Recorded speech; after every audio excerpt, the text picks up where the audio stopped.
Bonjour, c'est Jean-Pierre Martinez du site espritdelanature.fr ou géobiologie.me. Une petite réflexion qui vient en réponse à des questions qui m'ont été exposées plusieurs fois sur le rapport au corps. Pourquoi effectivement j'ai tendance à dire travailler avec votre corps, être en attention, en présence. Mais tout simplement qu'il y a un côté... Il y a souvent une course à une spiritualité qui pour moi peut être assez désincarnée. Dire oui, je vais essayer de faire du voyage astral, du rêve éveillé, ok, pour aller explorer d'autres mondes. Ouais, pourquoi pas, après tout. Pourquoi pas. Mais est-ce que déjà on s'autorise à explorer notre monde? Et notre monde intérieur, déjà.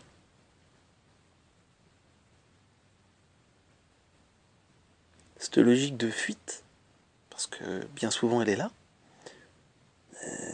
ça me semble un non-sens. Comment développer... Beaucoup de gens sont dans une course à dire je veux développer mes perceptions. Si vous voulez, pourquoi pas? C'est pareil, pour moi tout ça c'est pas une fin en soi de toute façon. C'est plus une logique de dans quel état d'être je suis. Et potentiellement il y a éventuellement des capacités. Mais courir après les capacités, c'est comme si vous me dites je vais faire du kung-fu pendant 20 ans pour casser des briques. Achetez-vous un marteau, vous allez gagner du temps. Ça n'a pas de sens. Ça n'a pas de sens. Donc le côté je cours après des capacités de claire perception, de claire vision, de claire audience, de clair ressenti, de claire olfaction. Ouais, c'est amusant en même temps de se rendre compte que c'est des choses qui sont possibles et qui sont effectivement sur notre niveau de réalité. Donc pour ça, ok, je prête complètement attention à mon corps. Je suis ici, maintenant, présence. Et puis à un moment donné, de cette présence, déjà va jaillir une forme de silence. Silence du mental, qui va se calmer, tranquillement, qui va se poser, parce que, justement, habitué à rentrer en attention, et à se rendre compte que il vit dans un corps, ce mental. Complètement, lui. Et ouais. Si effectivement, on cherche à le mettre en hors-sol, il pédale. D'un coup, vous le soulevez du sol, et vous voyez ses petites jambes qui se débattent. Donc, oui. Lui remettre les deux pieds sur terre, lui permettre de découvrir son petit monde intérieur. Ok, j'ai un corps, qu'est-ce qui est douloureux, qu'est-ce qui est fluide, rapport à la souplesse, rapport à qu'est-ce qui se passe quand je travaille physiquement de manière importante avec ce corps. Pour moi, c'est la voie pour dire à un moment donné, effectivement, je peux aller plus loin. Oui. C'est pas le but. C'est un passage. C'est un passage. Sans forcément rentrer dans une logique de mortification, parce que oui, il faut que je sois le mi-temps parfait qui ne bouge pas du tout d'ailleurs. Voilà, je dois pouvoir être celui qui est parfaitement maître de tout. Oui, pourquoi pas. Après, c'est qu'est-ce que vous avez envie de vivre. Donc c'est très intéressant aussi, y compris de se donner des disciplines physiques importantes. Super, super. Mais il y a, pour moi, il y a vraiment un côté, un petit peu justement une voie du milieu. Comment voulez-vous vivre pleinement ici et maintenant si vous fuyez le corps? Oui, mais moi, c'est l'unité qui m'intéresse. Oui, mais de toute façon, votre petit corps, c'est pas lui qui va aller dans l'unité, ni mental.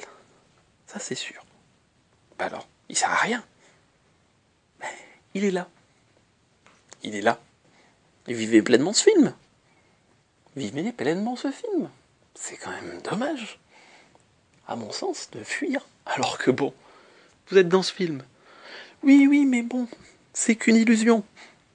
Ouais, et alors? Et la vivre pleinement, cette illusion, plutôt que de courir de manière illusoire, en disant oui, oui, non, mais moi, avec mon ego, moi, je vais fusionner et être fusionné avec tout l'univers, et je serai tout l'univers. Et non. Et non. Ça marchera pas comme ça. Ça marchera pas comme ça. Votre petit moi, s'il contacte tout l'univers, il explose. Donc se remettre une régularité, une constance dans la présence, en étant bienveillant, j'y arrive pas, c'est pas grave. Ah là, j'y arrive super bien. Oui, c'est pas non plus très important, mais c'est bien. Se regarder avec bienveillance. Vraiment ce petit côté, être dans une simplicité, se regarder avec bienveillance. Regarder aussi ses, on pourrait dire ses lacunes, ses manques, avec bienveillance. Oui, mais là, je voudrais vraiment faire mon truc tous les jours, mais j'y arrive pas. Et puis j'en ai marre. Ok? Eh ben, en quoi c'est gênant? Je m'accueille avec bienveillance, avec toutes mes incapacités, et je les regarde effectivement vraiment avec tendresse.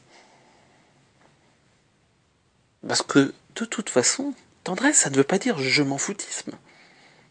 Personne qui me dit oui, mais alors, dans ces cas-là, tout est pareil, et puis, voilà, on se met sur le côté, puis on s'en fout. Non, non, ça n'a rien à voir.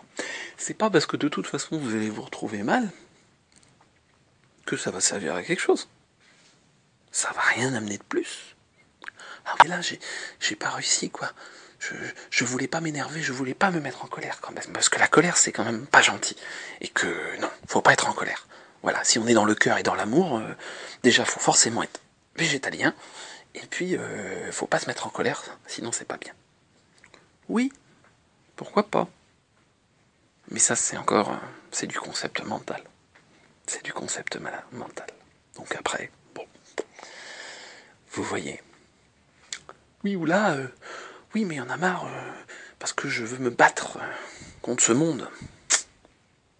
Ok, c'est vrai que ce monde est injuste. Puis il y en a qui meurent de faim, et puis en plus on veut m'imposer des trucs où on me restreint ma liberté. Yes, c'est vrai, il y a ce monde aussi qui est là. Alors je fais quoi? Je rentre en lutte? Je rentre en guerre? Pourquoi pas, après tout, si c'est le jeu que vous avez envie de jouer. Et puis si à un moment donné, effectivement, cette grande pièce de théâtre, dedans, il peut y avoir un côté guerrier qui ressort. Et ben après tout. Mais alors je vous dis qu'il faut sortir du guerrier, voilà, être dans la bienveillance, et puis là je vous parle de... On peut être aussi le guerrier. Oui, bien sûr. Ça peut sembler délirant, alors surtout vu avec le mental, c'est délirant ce que je viens de dire. Parce que, effectivement, une chose et son contraire peuvent tout à fait cohabiter. C'est une question de sur quel niveau on est. On est au niveau purement matériel, on est sur quelque chose de beaucoup plus large. Et dans quel temps? Qu'est-ce qu'on voit à court terme? Qu'est-ce qu'on voit sur du long terme?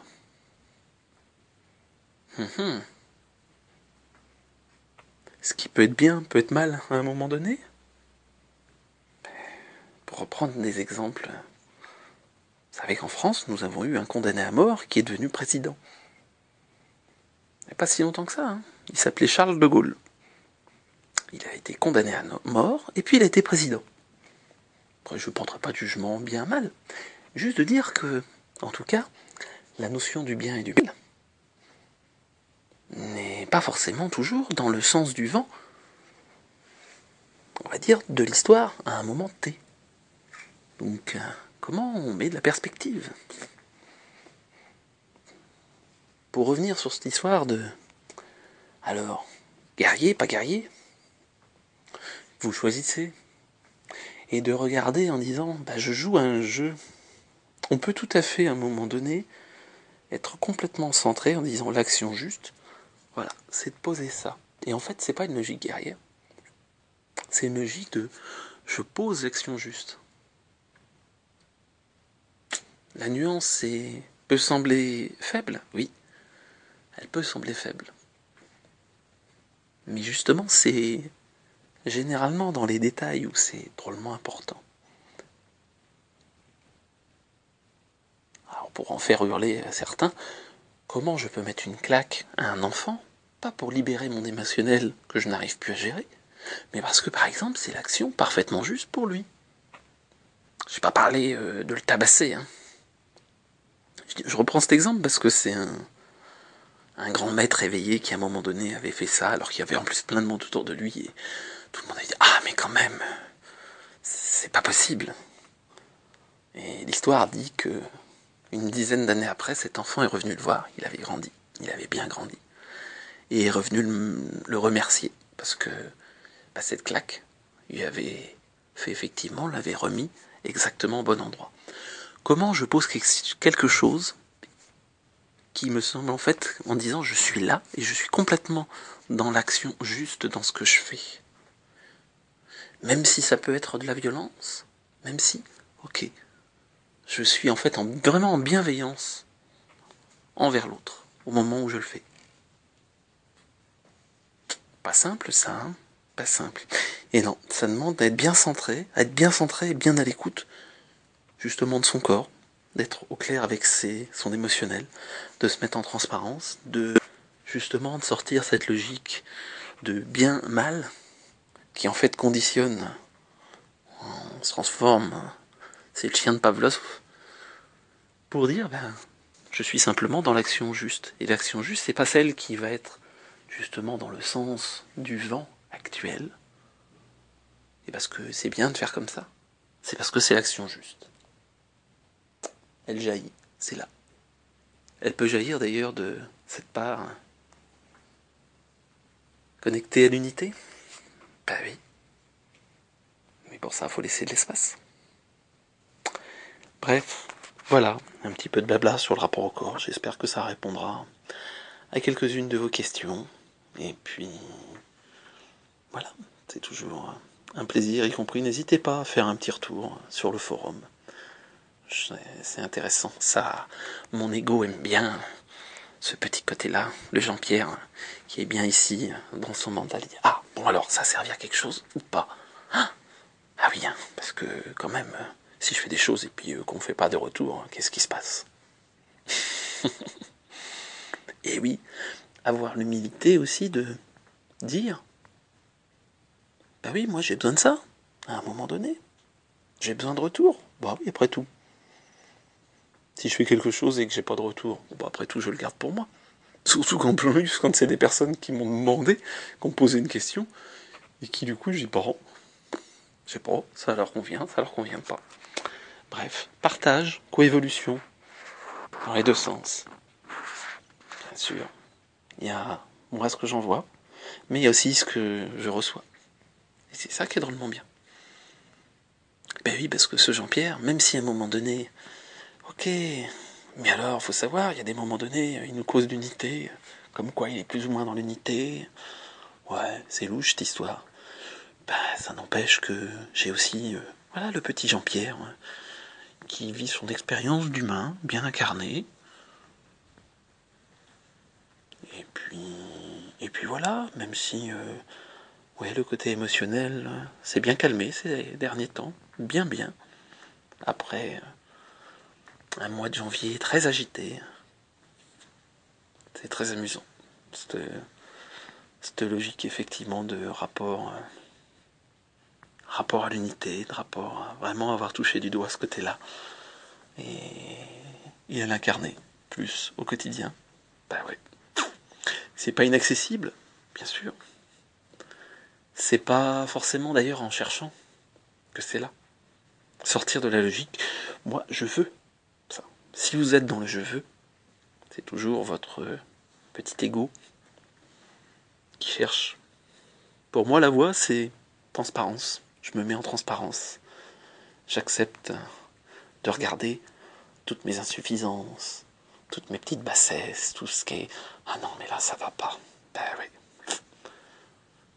Pour pouvoir aller laisser de l'espace, pour tout ou pour rien. L'espace pour rien, l'espace pour tout. Pour que tout est là à un moment donné, justement. Voilà. Bonne et belle fin de journée. C'était Jean-Pierre Martinez du site espritdelanature.fr et géobiologie.me.